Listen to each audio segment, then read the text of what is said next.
I would recognize the Leader of the Official Opposition. Thank you, Mr. Speaker. As always, it's an absolute privilege and honour to be in this House to speak to the people of Alberta and lay out a vision as well as critique the government's budget, in this particular case the throne speech. I didn't mean to say thorn speech, but I understand how that came out, sir.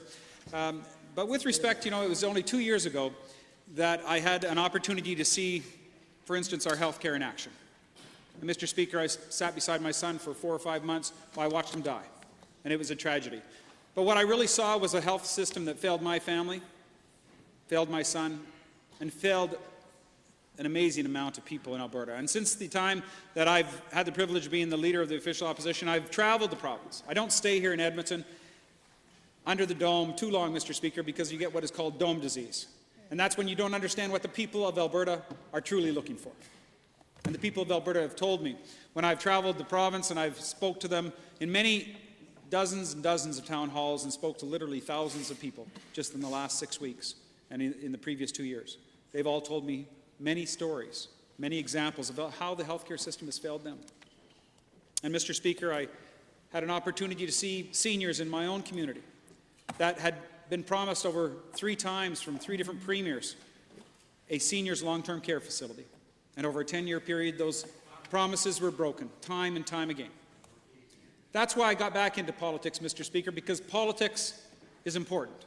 Policies that this government bring forward are very important. They impact the lives of people. Healthcare, education, forest fires. Yes, seniors, Mr. Speaker. The people that built this great province and this great country have been ignored by successive governments too long. We need a government that will respond to the people based upon what the people need and respect the people, all Albertans, and govern for them all equally. A good government truly is practical, is pragmatic, makes decisions based upon the best interests of the people at the time. They are not ideological right. They are not driven by ideological left. They make the decisions based upon the circumstance the people are involved in. I'd watched democratic principles that our party and Albertans strongly believed in to be threatened. The principle that the people should make the decision and have the ultimate say. I knew in my heart that Albertans deserved so much more, Mr. Speaker. And that's why I've dedicated my life now to make a better Alberta, to make it better for future generations, to make sure that families are supported by their government and supported by their healthcare system. I knew I could no longer stand on the sidelines. And although a lot has changed in the past 2 years, there's one thing that will always stay the same: my resounding belief in the spirit and the people of Alberta. The spirit where our pioneers, our sodbusters, our men and women that drill for oil, that drive the big trucks, all of these people that have built the greatest place in the world to live, work, play, and raise a family. That's Alberta, Mr. Speaker. That's the Alberta I love.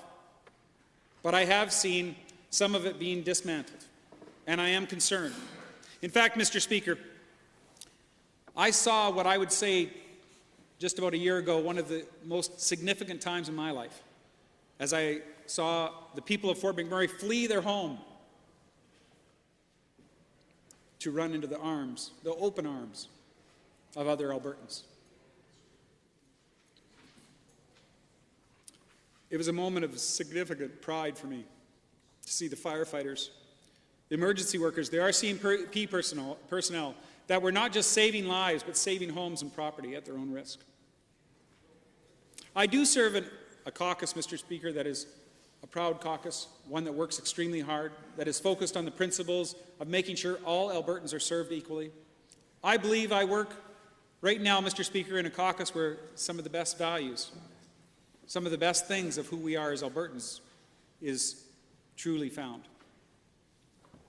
They've walked hand in hand with our agriculture workers, our energy sectors workers, office assistants, small business owners. And they've seen the same things I do, Mr. Speaker, because we are going across the province doing town halls. And although it's a great privilege to be able to do what I do, I've never seen in the eyes of Albertans such despair, such lack of hope. Albertans want something different, and they're worried about what this government has done in the last 2 years. They are concerned, and I don't think anybody in this House, including the government, is not aware of that concern. I went to Grande Cache just a few months ago. I talked to a person that had owned and run a restaurant for many years, a small business owner, closing their doors, would not sign a new lease, Mr. Speaker. Just this summer it's up, and they are gone because they don't trust what's happening.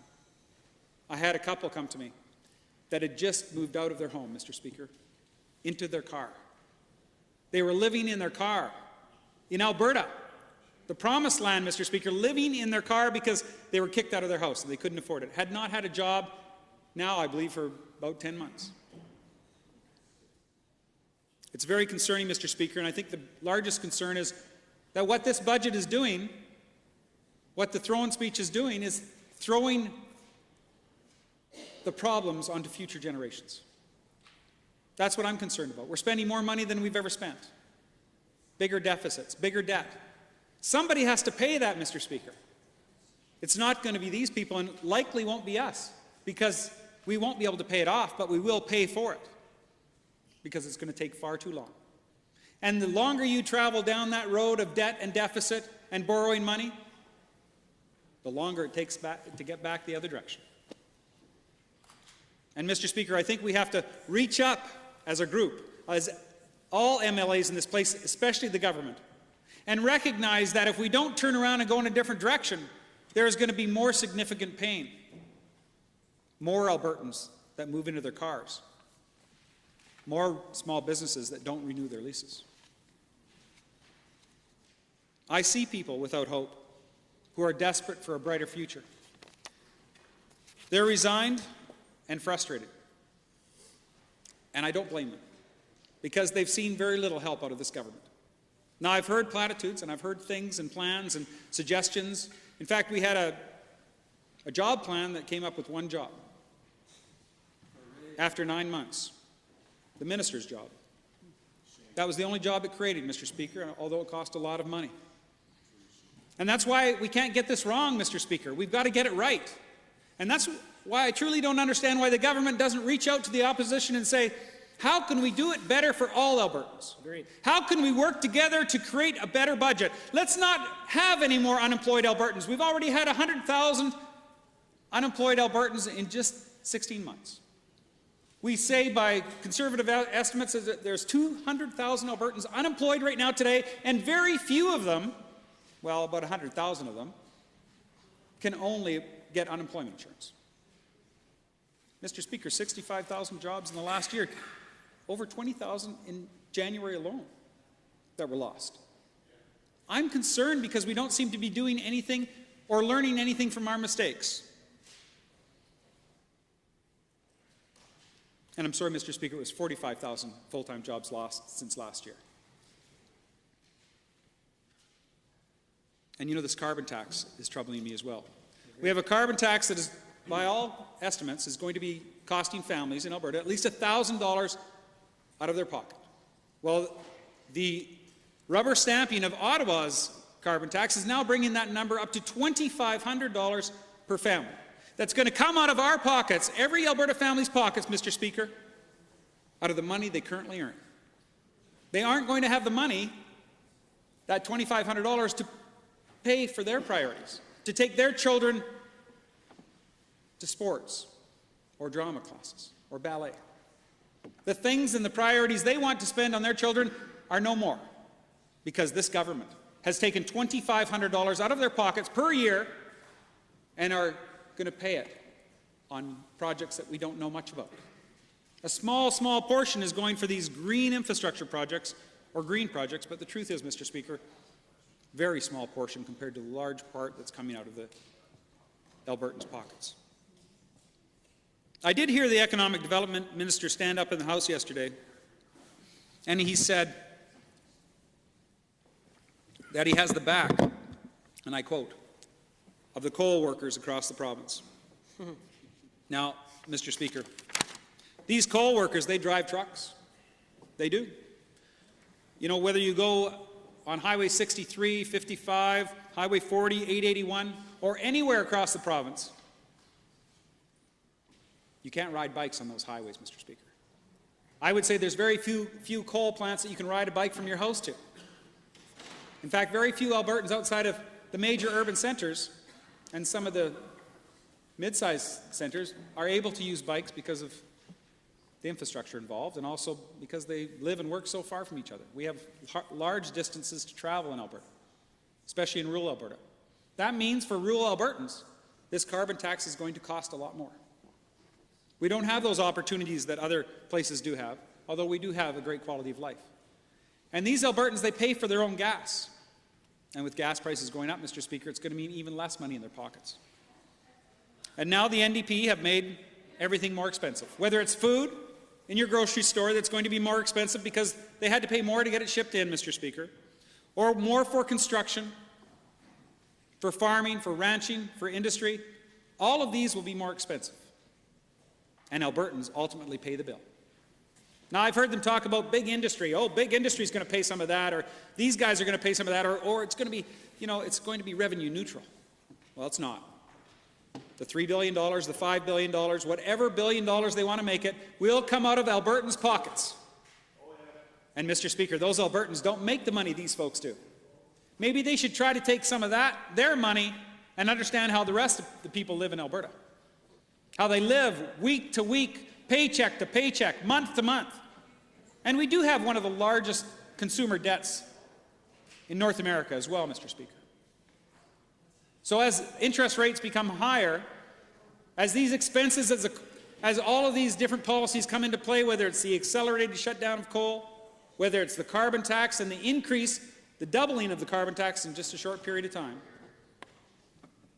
whether it's the uncertainty in the marketplace that they send by way of things like royalty reviews, these things hurt, Mr. Speaker. And they hurt Albertans. And you know, I had an opportunity recently to go to the United States and go particularly to Washington and New York. And I did it on my own dime, Mr. Speaker. But I had an opportunity to speak to many investors, including other people in the U.S. State Department and industry and other areas, Mr. Speaker, energy in particular. But speaking to these other investors from right across New York and even in Toronto, they told me in private meetings, one-on-one, they said to me, I said, how can we get people to invest in Alberta? How can we bring back the Alberta Advantage, where we received billions of dollars in economic activity and investment each and every month, Mr. Speaker, for years? Alberta was the golden goose. And I said, how can we get them back? How can we get them from the TSX? How can we get them from New York? They said it was simple. Change your government.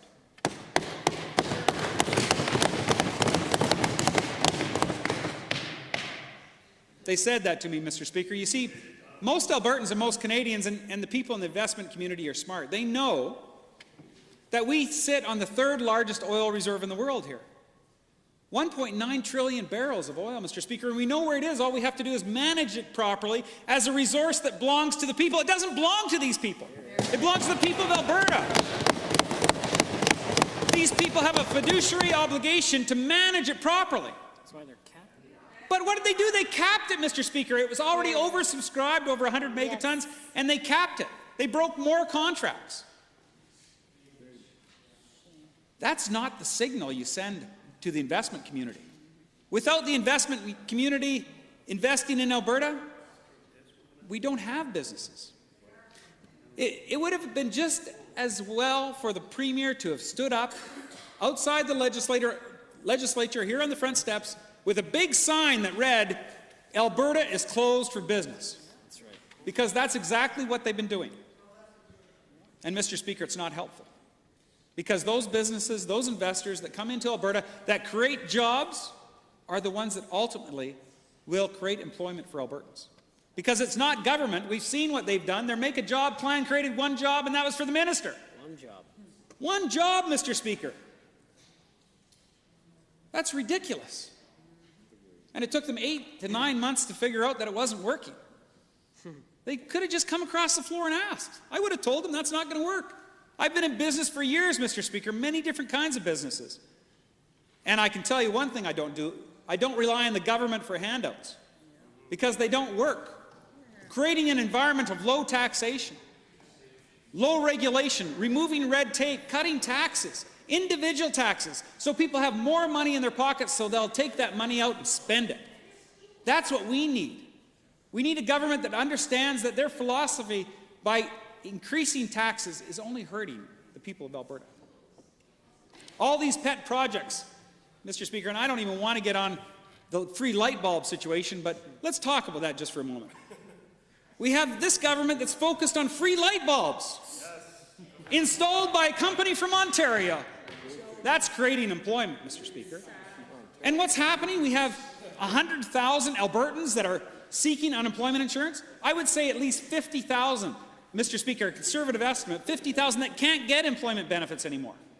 Because we have a federal government that's not listening to us, and we have an Alberta government, a local government, that's not working with us. Both levels of government are working against the people of Alberta and our industries. They need to reverse direction, Mr. Speaker. They need to stop thinking they know better. Agreed. They need to stop believing they can spend Albertans' money better than Albertans can. Agreed. Because Albertans know what they're doing. They're smart. They're savvy. Sure. They're so savvy, Mr. Speaker, that they're not going to spend any money in Alberta until this government's gone. That's how savvy they are. Because they recognize the steps they're taking. Free light bulbs and 100,000 Albertans that are trying to collect unemployment insurance, I think they have their priorities mixed up. Capping our oil sands while we have 100,000 workers in the oil sands leaving town. We have a community that had 2,100 homes destroyed by fire. Free light bulbs, Mr. Speaker, free light bulbs. Well, we can't even build our homes in Fort McMurray. How ridiculous.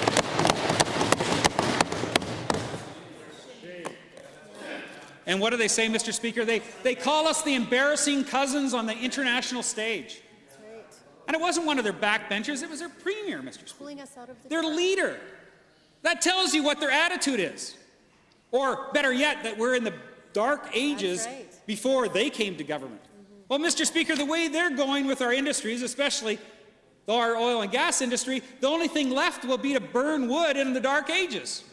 Turn the lights out. But of course, there'll be a carbon tax, so we're probably not going to be able to do that. Mr. Speaker, they cap our oil sands. They've raised costs for small businesses significantly. They've raised personal and business taxes. They brought in the ever-popular Bill 6, which I can promise you, Mr. Speaker, every time I mention that in any town hall across any community in Alberta, I get an applause by saying I'm going to take it away and destroy it, which we will do within 30 days of Wild Rose mandate. And Mr. Speaker, our balance sheet has gone off the edge of a cliff. Downgrades have happened. Laugh if you want, but we have had our finances downgraded, and we're in for more. Do you care? No, because, Mr. Speaker, we had somebody stand up from the NDP and say, it's not going to affect us. Well, why don't you ask some people that have bad credit how much they'd like good credit? Because it makes a big difference. You borrow for less, your payments are better, and everybody wants to lend you money. Yep. Prosperity. But, Mr. Speaker, we're going down a different path. I've shown you that path. It's so far down there that it's out the door and down the driveway. And we need to come back. Because that $60 billion, this throne speech, $60 billion, Mr. Speaker, that we're going to owe when that government's gone. Now, that's $2 billion in interest payments each and every year. $2 billion, Mr. Speaker, that's $1,800 approximately, more or less, for every single family in Alberta to pay that they didn't pay 2 years ago. Whew. Now, Mr. Speaker, you know what's happening to interest rates. I know you're a sophisticated man. You know that the United States is going to put up their interest rates, and we have to follow. We don't have a choice, or else we're going to be living in inflation. And right now, we have the lowest interest rates that I've ever seen. But I remember 19%. I am that old. Whoa. I remember paying 19% on a mortgage. Oh, yeah. And I remember, too, Mr. Speaker, that when I looked at that mortgage payment and that schedule for payments, I couldn't believe how little of the house I was paying off. It was all going, almost all of it, Mr. Speaker, I think 90% when I started, going towards interest payments. And that's exactly where we're going with this government. Interest payments. Like Ontario, $310 billion more or less. That's $1 billion a month in interest. Now, Mr. Speaker, I'm not just throwing out numbers to throw them out, but $1 billion, I could build so many schools for that, Mr. Speaker, for the people of Alberta. Healthcare, hire nurses, frontline workers that actually get things done, that accomplish things, that don't just fill in NDP paperwork and increase regulation. Mr. Speaker, these are things that really matter. And $1 billion in borrowing every 6 months, they can say what they want, but it is going to cost Albertans a lot in the long term for our structural investments that are necessary. Whether it's infrastructure or schools or hospitals, we're going to be spending $2 billion a year not on those priorities, but going towards big banks. And I can't think of anyone that I'd rather see not have my money than big banks, except for NDP governments. Here, here.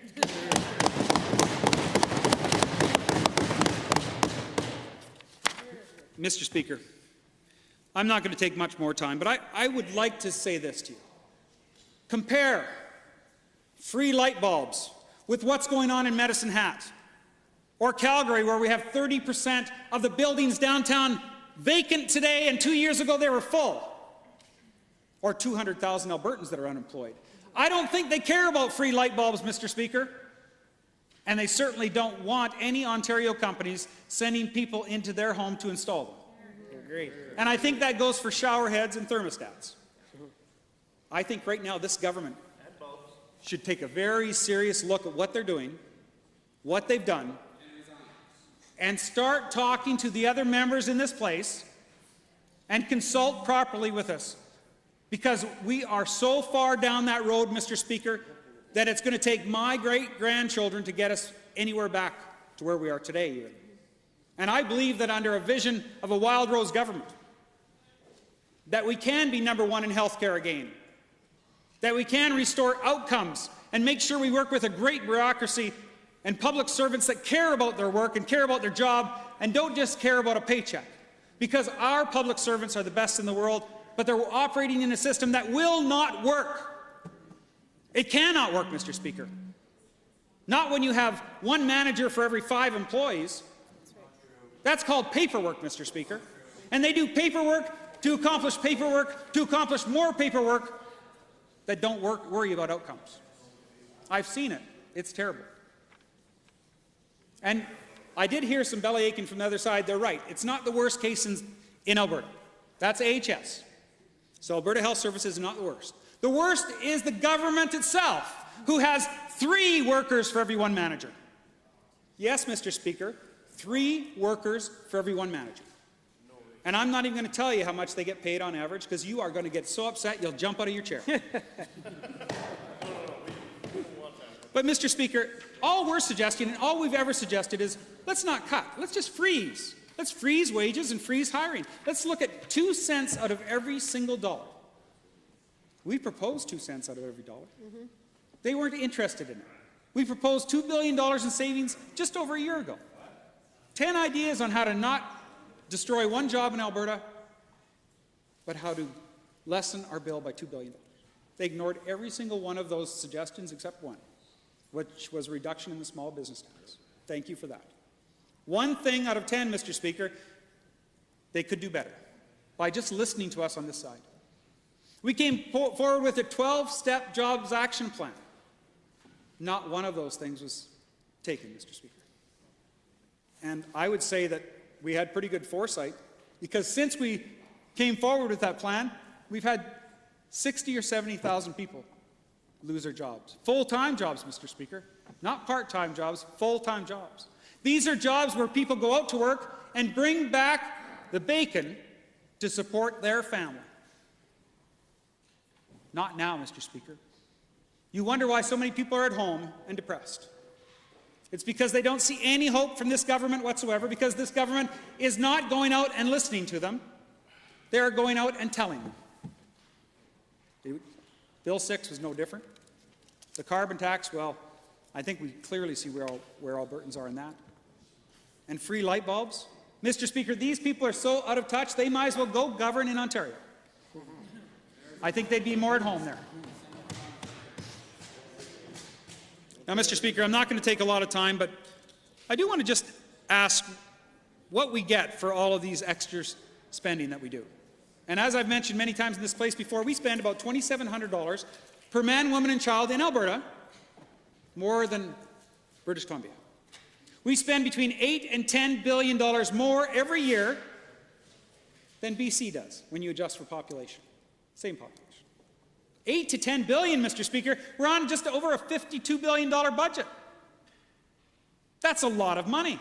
And I have been to BC. I don't think that's any capitalist bastion, Mr. Speaker. In fact, I would suggest to you, since it costs a lot more to, for instance, pave highways and create highways there than it does in Alberta, and it costs a lot more for other services, it doesn't really make sense that we're 20% more expensive. We need to avoid long-term debt, and we need to go in a different direction. And we need a government that responds and listens to the people. But what do we get as a result of all this extra spending? Well, Mr. Speaker, we get one of the highest rates for wait times for key surgeries out of all of Canada. Highest. The only ones that may be approximately the same are the Maritimes. All the rest are better. Go next door to Saskatchewan, 3 months. Go the other side to BC, 3 months. Here in Alberta, 8 or 9 months. And yet we spend 20% more. For what? And our education system is more focused on creating lawsuits, fiddling around with experiments, using our children like guinea pigs in the classrooms instead of getting back to the basics. There is nothing wrong for a child that doesn't do their homework for them getting a 0, Mr. Speaker. There's nothing wrong with that. That's what happens in the real world. You don't show up for work, you don't get paid. Unless you work for the NDP, I suppose. But, Mr. Speaker, we need to protect choice in education. We need the freedom for parents to be able to decide for their children what's best. We don't need bureaucrats in downtown Edmonton telling people in rural Alberta or anywhere in Alberta what their parents should do. We need them to allow freedom of choice so parents can decide what's best for their child, so their child can decide the future for themselves. And parents know a lot better than bureaucrats do, Mr. Speaker. Great.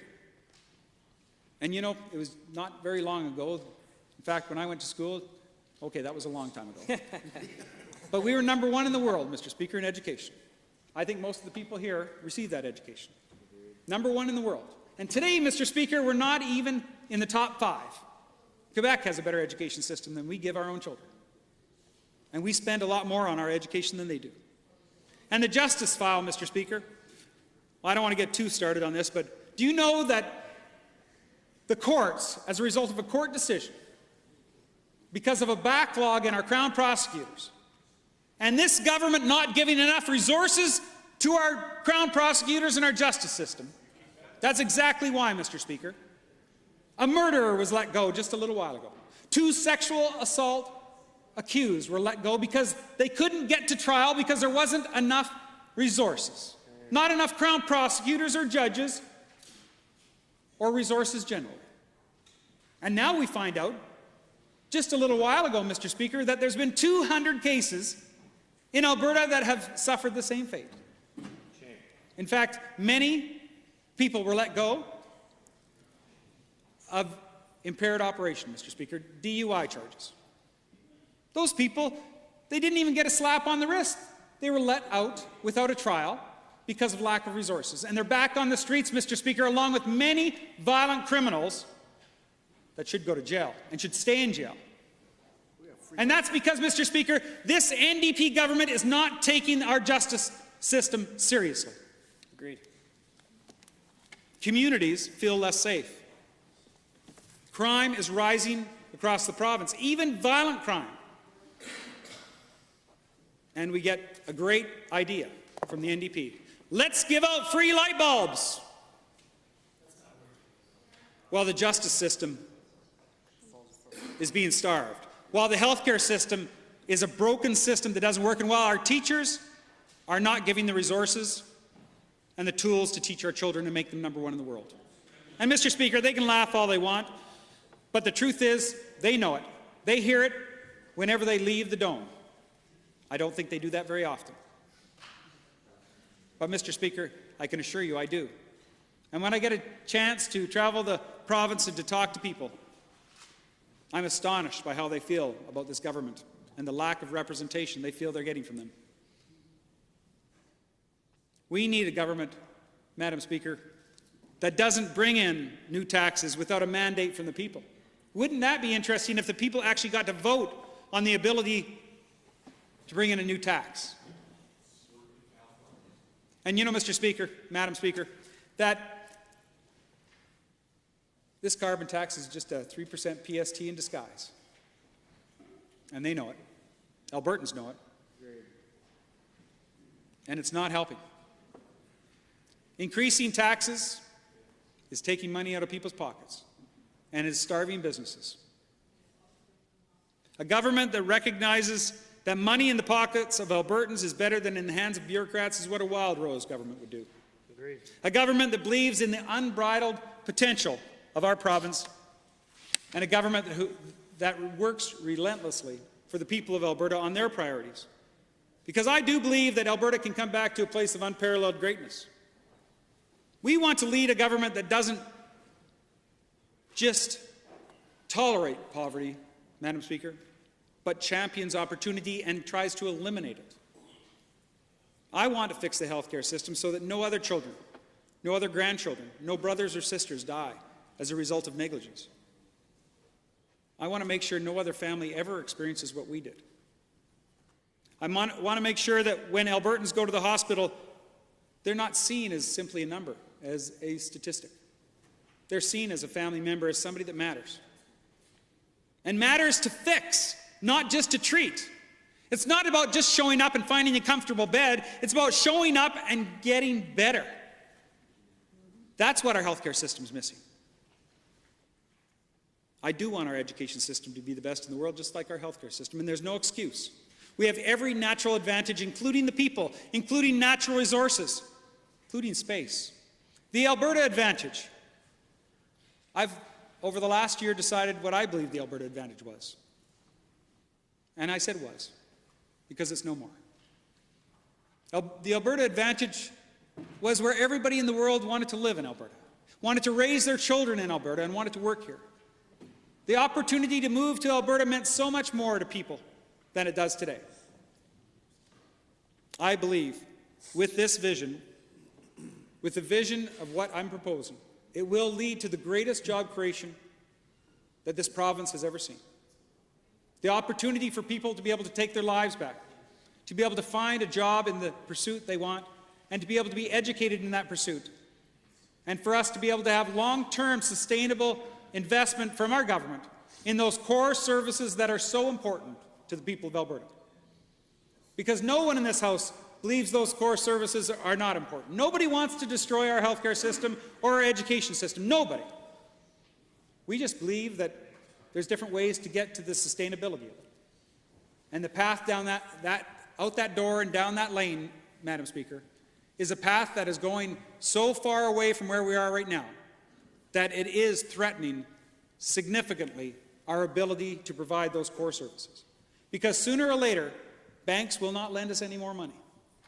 Sooner or later, we will be paying so much in interest that we will not be paying off principal. That's why we need to turn in that other direction. That's why the Wildrose is here. That's why we fight like we do, Madam Speaker, with words in and out of this House across the province. Because we believe Alberta can be great again. And it will be great again, Madam Speaker. It will be after the next election and the NDP are gone. Thank you very much.